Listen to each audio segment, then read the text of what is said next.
গত ১৭টি বছর ধরে বিএনপির অবস্থা কীরকম ছিল? অথচ মাত্র ৮০ দিনে তাদের অবস্থা এমন হয়ে গেছে, তাদের চেহারা, সুরত, কথাবার্তা, আচার আচরণ দেখে মনেই হয় না যে কোনো জন্মে তাদের কোনো বিপদ ছিল। অ্যাজ ইট ইজ সরকার তারা এমনভাবে চালাচ্ছে মনে হচ্ছে গত ১৭ বছর আওয়ামী লীগের শাসন আর ২ বছর বা ১.৫ বছর ইউনূসের শাসন। ১৮.৫ বছর আর ১/১১ ২ বছর। এই পুরো সেই প্রায় ২১ বছর। এই ২১ বছর আসলে বিএনপি সরকার চালিয়েছে। তারা একটার পর একটা খাল উদ্বোধন করছে, ব্রিজ উদ্বোধন করছে, প্রকল্প নিচ্ছে। অ্যাজ ইট ইজ মনে হয় যে এগুলো সব রেডি করা ছিল এবং তারা বলছে এগুলো আমরা করেছি। পদ্মা ব্যারেজ। আরে বাবা, একটা পদ্মা ব্যারেজ প্রকল্প রেডি করতে অন্তত ৪ থেকে ৫ বছর সময় লাগে। এটার ভূমি জরিপ, এটার সাইট সিলেকশন, এটার বাজেট করা, এটার নকশা করা ইত্যাদি অনেক কিছু। একনেক পর্যন্ত পৌঁছাতে এরকম একটা প্রকল্পের কম করে হলেও ৫ বছর সময় লাগে। পুরো কাজটি সেই শুরু হয়েছে পদ্মা ব্যারেজ বলতে গেলে পাকিস্তান জমানা থেকে। এটা ধীরে ধীরে মডিফাই হয়েছে। একেবারে চূড়ান্ত পর্যায়ে আওয়ামী লীগ যখন এই জিনিসটা করবে, তখন তার মেইন সমস্যা ছিল যে এই কাজটি করতে গিয়ে সে ভারতের রোষানলে পড়তে চাচ্ছিল না। ২ নম্বর হলো যে এই কাজটি করতে গিয়ে সে ভারতের সঙ্গে তার যে পানি চুক্তি আছে, সেই পানি চুক্তি ব্যাহত করতে চাচ্ছিল না। সে ভারতকে রাজি খুশি করিয়ে এই কাজটি করাতে চাচ্ছিল। আর এখন সরকার এটা প্রকল্পটা গ্রহণ করেছে। এখন যদি ভারত পানি না ছাড়ে, এই প্রকল্পের ২ পয়সার ভ্যালু নিয়ে এটা একটা আমাদের জন্য গদির উপর বিস্ফোরা হয়ে যাবে। পদ্মা নদীর এখন যতটুকু অবস্থা আছে তার চেয়ে আরও খারাপ হয়ে যাবে। টোটাল এই ব্যারেজের কারণে যতটুকু প্রবাহ আছে এটুকু নষ্ট হয়ে যাবে যদি ভারত পানি না দেয়। এনিওয়ে, তো এই সকল বিষয় নিয়ে কিন্তু কেউ কথা বলছে না বিএনপির মধ্যে। বিএনপির একজন সংসদ সদস্য আছেন, বীর মুক্তিযোদ্ধা ফজলুর রহমান। তিনি খুব আকার ইঙ্গিতে কৌশলে এই কথা বলেছেন যে বিএনপি যদি আওয়ামী লীগের মতো মন্দ কাজ করে, তাহলে আওয়ামী লীগের চাইতেও তাদের পরিণতি আরও খারাপ হবে। এর কারণ হলো আওয়ামী লীগ আগের থেকে প্রস্তুত ছিল, তারা দৌড়ে পালিয়ে যাবে। ২ নম্বর হলো তারা ভারত যেতে পেরেছে। এখানে একটা ফ্যামিলি ডাইনেস্টি ছিল। ফ্যামিলি ডাইনেস্টি থাকার কারণে শেষ সময় পর্যন্ত শেখ হাসিনা নিজে দাঁড়িয়ে থেকে তার যত কুশীলব আছে সবাইকে তিনি সেফ এক্সিট দিয়েছেন। আর যাদেরকে খরচের খাতায় ফেলে দিয়েছেন, সালমান আনিসুলরা, তারা ধরা পড়েছে। আর তার যত রত্ন, মণি, মাণিক্য, মানে দলের মধ্যে যারা কৌশলগতভাবে তার গুরুত্বপূর্ণ আগামীতে নেতৃত্বে থাকবে বা তার পছন্দের, তিনি তাদের সবাইকে নিরাপদে বিশ্বের সব জায়গাতে পাঠিয়ে দিয়ে এরপর তিনি হেলিকপ্টারে উঠেছেন। আপনার কি মনে হয় বিপদ আসলে সেই নাহিদ, সার্জিস, মাহফুজ এদের কথা একবারও, বা ডক্টর শফিকুর রহমানের কথা একবারও ডক্টর ইউনূস ভাববেন? তিনি তাড়াতাড়ি বলবেন, ওরে বাবা রকেট পাঠাও, হেলিকপ্টারের কাজ হবে না, তাড়াতাড়ি রকেট পাঠাও, দরকার হলে ক্ষেপণাস্ত্র পাঠাও, ক্ষেপণাস্ত্রের উপর চড়ে আমি তাড়াতাড়ি আমেরিকা চলে যাব, দূরপাল্লার ক্ষেপণাস্ত্র। আচ্ছা, তারেক রহমান সাহেবের কথা চিন্তা করেন, তিনি যদি সেফ এক্সিট পান, তিনি কি আসাদুজ্জামান রিপন, শামসুজ্জামান দুদু, মির্জা ফখরুল ইসলাম আলমগীর, ডক্টর মঈন খান, মির্জা আব্বাস, মোয়াজ্জেম হোসেন আলাল, হাবিবুর নবী খান সোহেল, এরকম অসংখ্য মানুষ ৩০০-৪০০ মামলা নিয়ে গত ১৭টা বছর ধরে যারা রক্ত পানি করে দিয়েছেন, ক্ষমতায় এখন বিএনপি এমনিই খোঁজ রাখেন, আর বিপদের সময় এদের খোঁজ রাখবে? এরা প্রত্যেকটা লোকের উপর দিয়ে যদি বুলডোজার চালিয়ে দেয়, তাহলেও কয়জন লোক কাঁদবে আই ডোন্ট নো, আমি জানি না। তো সেই অবস্থা হলো কি যে এই যে এখন দেশ চলছে, যারা যারা চালাচ্ছে, বা প্রধানমন্ত্রী তারেক রহমান সাহেবের সঙ্গে যারা যারা আছেন, তারা কোথায় যাবেন, কি করবেন না করবেন ডাজ নট ম্যাটার। মূল ব্যাপারটা হলো যে তাদেরকে অবশ্যই ভালো করতে হবে, আদারওয়াইজ আপনি আমি আমরা কেউ ভালো থাকবো না। মাঝে মধ্যে এই যে ইউটিউব করি, কিছু কথা বলি, ফেসবুকে কিছু কথা দেখি, আওয়ামী লীগের লোকজন টিপ্পনি কাটে। আজকের এই অবস্থার জন্য বাংলাদেশে যে কয়জন লোক দায়ী তার মধ্যে আপনি একজন। সেই ২০১৪ সন থেকে প্রিন্স করছেন, জনমত তৈরি করছেন, শেখ হাসিনার ১২টা বাজিয়েছেন, আর তারেক রহমান সাহেবের জন্য, ইউনূসের জন্য পথ তৈরি করে দিয়েছেন। সো আপনার মিষ্টি মিষ্টি কথায় আমরা ভুলবো না। বলেন কি বলবেন? হয়তো মারবেন আগামী দিনে, হয়তো পথে ঘাটে লাঞ্ছিত করবে না, কিন্তু আমার এই ক্যারেক্টারিস্টিক্স নিয়ে আগামীতে আমি কোনো সুযোগ পাবো, এটা চিন্তা করা একটা মানে হাইয়েস্ট গ্রেডের নির্বুদ্ধিতা। ফলে কি হলো, যার জন্য পরিশ্রম করেছি সেই 2014 থেকে আজ অবধি টানা 10টি বছর, মানে আমি যেভাবে ছিলাম কচু পাতার পানির উপরে, অনেকটা সাপের ফনার একদম কাছাকাছি, তো সেই জায়গায় থেকে যে সফলতা অর্জন করেছি আমি বা বিএনপি বা এখন যারা আছেন তারা, ইভেন ডক্টর মোহাম্মদ ইউনূস, তো সবাই যদি আমরা সফল হই, সেই সফল হলে আমি কিছু পাই আর না পাই, অ্যাটলিস্ট মনে একটা আনন্দ। আমার সন্তান বা আমার বাবা আমাকে কিছু দিলেন না, কিন্তু তারা খুব বড় মানুষ, আমার আসলে কোনো অভাব নাই, তারা খুব বড় মানুষ, আমি এক ধরনের স্যাটিসফ্যাকশন থাকবো। অথবা ধরুন আমি খুব বড় হলাম, বিশাল এবং ব্যাপক কিছু, কিন্তু আমার সন্তান পথে পথে ঘুরে বেড়াচ্ছে, আমার বাবা না খেয়ে মারা গেছেন, সেটা কেমন লাগবে বলেন? তো কাজে এই যে বর্তমান বিএনপি যারা আছেন তারা ভালো করুন, আরও মন্ত্রী হন, আরও বড় কিছু হন, আরও নেতা হন। আমরা কিছু মানুষ আছি, আমরা আমাদের মতো করে ভালো আছি, খেয়ে আছি, পরে আছি, ডাল ভাত হয়েছে, এই যে আপনারা আমাদের কথা শুনতেছেন, এটাই আমাদের জন্য যথেষ্ট। তো সেই দিক থেকে এই যে বিএনপি যে ভালো করবে বা ভালো করবে না, এই বিষয়গুলো নিয়ে আসলে খোলামেলা কিছু কথাবার্তা বলা উচিত।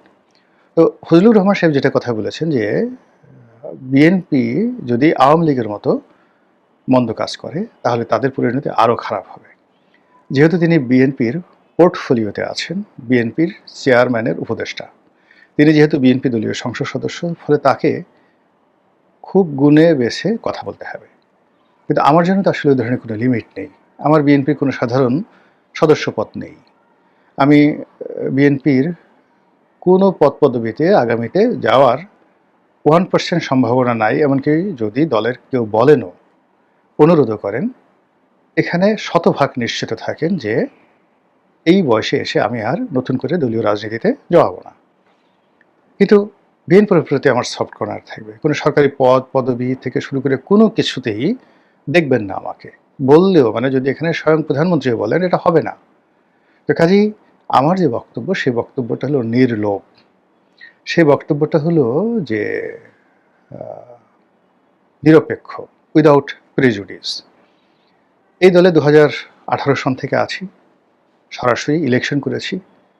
এ দলের যে কোনো পদ পদবি, তারপরে এমপি হওয়া, মন্ত্রী হওয়া, এটা আমার জন্য খুবই সহজ একটা বিষয় ছিল, সহজলভ্য ছিল, হয়তো এখনও আছে। কিন্তু আসলে আমার মনে হচ্ছে আমি এখন যে কাজগুলো করছি এটাই আমার জন্য উপযুক্ত এবং এখানে আমি কমফোর্ট জোনে আছি। তো সেই কারণে বিএনপির যে কোনো কথা আমরা সুন্দর করে বলতে পারবো।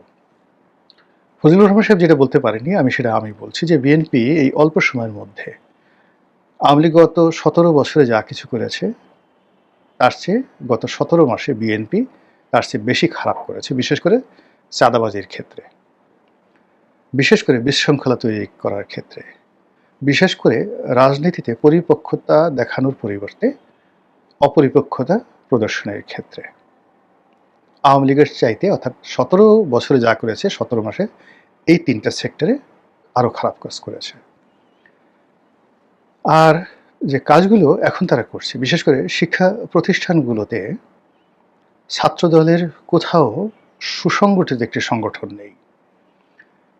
আজকে আমি যখন এই কাজটা মানে এই ভিডিওটা করছি, তখন গাজীপুরে যেটা ডুয়েট, সেখানে ভিসি নিয়োগকে কেন্দ্র করে প্রচণ্ড মারামারি হচ্ছে, এটা থামবে না।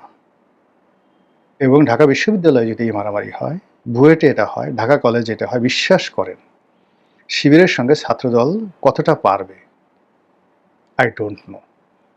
এবং আজকের দিন পর্যন্ত চট্টগ্রাম বিশ্ববিদ্যালয়, রাজশাহী বিশ্ববিদ্যালয়, ঢাকা বিশ্ববিদ্যালয়, সিলেটের শাহজালাল বিজ্ঞান ও প্রযুক্তি বিশ্ববিদ্যালয়, এই জায়গাগুলোতে ছাত্র লীগ এবং ছাত্র শিবির তারা যেভাবে ওত পেতে বসে আছে ছাত্রদলকে ধরার জন্য, এখানে সংঘর্ষ যে কোনো সময় বেঁধে যেতে পারে। এবং যখনই জামাত নিজেকে কমফোর্ট মনে করবে না, তখন সঙ্গে সঙ্গে সেখানে মানে যাকে বলা হয় গণ্ডগোল লেগে যাবে।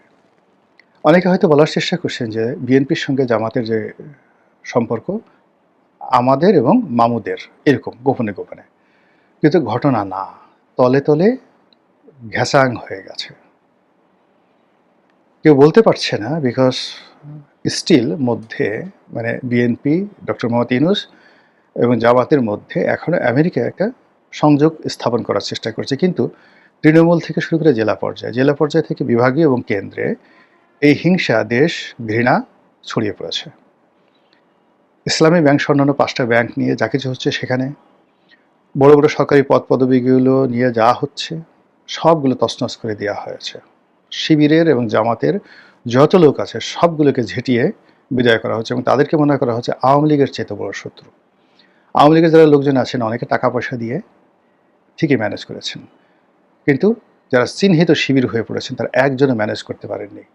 অনেক টাকা দিয়ে একজন এসপি গেছেন, শিবিরের একজন এসপি, জামাতের একজন এসপি একটা জেলাতে, কিন্তু অল্প দিন 15 দিনের মাথায় তাকে বদলি করে দেওয়া হয়েছে, ধরা পড়ে গেছে তিনি জামাতের লোক। এরকম ঘটনাগুলো ঘটছে সব জায়গাতে। এগুলো নিয়ে প্রচণ্ড বিরোধ। কিছু কিছু জায়গাতে বাহিনীগুলোর মধ্যে, সেক্রেটারিয়েতে, সরকারি অফিসে এমন অবস্থা হয়ে গেছে যেটা আওয়ামী লীগ জমানাতে এটা ছিল না। আপনি আগে নিয়ন্ত্রণ প্রতিষ্ঠা করেন অ্যাট ফার্স্ট, তারপর দলবাজি করেন। আপনার নিয়ন্ত্রণ নাই, আপনি দলবাজি করলেন। বিরাট একটা সৈন্যবাহিনী, তাদের কাউকে ছিলেন না। কথায় কথায় সেখানে গিয়ে আপনার মামুকে, আপনার খালুকে, আপনার ভাতিজাকে, আপনার ছেলেকে কমান্ডার ইন চিফ বানিয়ে বললেন যাও যুদ্ধ করো। কোনোদিন যুদ্ধ হবে না, আগে বাহিনীটা তৈরি করেন। তো সেই জায়গাটা হয়তো এখন যে কাজটা বিএনপি করছে দলবাজি, এটা আরও 2 বছর পরে করলে ভালো হতো, কিন্তু তা না করে এখন ফার্স্টে আজকের দিনে আমাদের ঢাকা মেট্রোপলিটন কমিশনার লাগবে, সিএমপির কমিশনার লাগবে, গাজীপুর জিএমপির কমিশনার লাগবে, সিলেটের কমিশনার লাগবে, সবগুলো এসপি টেসপি সব লাগবে নিজেদের। ফলে যা হবার তাই আলটিমেটলি হয়ে গেছে। ব্যাংকিং সেক্টর, অ্যাডমিনিস্ট্রেশন, এর বাইরে বিভিন্ন সেই বিশ্ববিদ্যালয়ে ভিসি নিয়োগ করা, প্রক্টর নিয়োগ করা, তারপর সেই যে ছাত্র সংগঠনের দাপট দেখানো, এই কাজগুলো কোনো রকম প্রস্তুতি ছাড়া, কোনো রকম গ্রাউন্ড ওয়ার্ক ছাড়া তারা শুরু করে দিয়েছে। ধরুন কুষ্টিয়া বিশ্ববিদ্যালয়, চট্টগ্রাম বিশ্ববিদ্যালয়, কুষ্টিয়া মানে ইসলামী বিশ্ববিদ্যালয়, এখানে তো আসলে অ্যাবসলিউটলি জামাত শিবিরের আধিপত্য। 3টা বিশ্ববিদ্যালয়, একেবারে 4টে বিশ্ববিদ্যালয়, শাহজালাল বিজ্ঞান প্রযুক্তি, রাজশাহী বিশ্ববিদ্যালয়, তারপর এই যে কুষ্টিয়াতে ইসলামী বিশ্ববিদ্যালয় এবং চট্টগ্রাম বিশ্ববিদ্যালয়। এখানে যে কোনোভাবে রেজিমেন্টাল ফোর্সের সাথে লড়াই করার, ফাইট করার শক্তি জামাত শিবিরের আছে। তো সেখানে আপনি ভিসি নিয়োগ দিবেন, সেখানে আপনি প্রক্টর নিয়োগ দিবেন। আপনার ভিসি প্রক্টরের অবস্থা তাদের জীবনে তো টানাটানি লেগে যাবে আর কদিন পরে। এবং 1টা 2টো 3টা জায়গাতে যে তখন ভিসিরা মার খাবেন, প্রক্টররা মার খাবেন, এগুলো তো এখন ডাল ভাত হয়ে গেছে। ভিসি মারা, প্রক্টর মারা, এগুলো তো এখন একটা গর্বের বিষয় হয়ে গেছে। গালে 2টো চল বসায় দিল। এই যে কাজগুলো হয়েছে, এই কাজগুলো আওয়ামী লীগের সাথে আরও খারাপ অবস্থায় চলে গেছে। এরপর হলো টাকা খরচ। সরকার যে খাতে টাকাগুলো খরচ করছে, it is not a smart. আপনি চিন্তা করেন সব জায়গাতে পাইকারি হারে কার্ড দেওয়া হচ্ছে। ধরেন গড়ে যদি 5 কোটি কার্ড দেওয়া হয়, একটা কার্ড তৈরি করতে যদি 100 টাকা লাগে, 5 কোটি ইন্টু 100, 500 কোটি টাকা খালি আপনি কার্ড তৈরি করতে দিলেন, 500 করোড় টাকা। যেই কাজটা পেয়েছে তার খরচ যাবে 20 টাকা করে পার কার্ডে বা 10 টাকা করে পার কার্ডে, বাকি লাভ। এগুলো না অনেক সময় হয় কি, পুনর্বার মুশিক ভব। খুব নির্মম একটা বাজে কথা বলি, গত যে 2001 সন থেকে যে 6 সন, যখন এই হাওয়া ভবনের গ্যাংগুলো যারা ছিল, তাদের বদনামগুলো কি ছিল বলেন তো? বড় বড় নিয়োগ বদলে ছিল না, কিন্তু একেবারে রাস্তার যে চাঁদাবাজ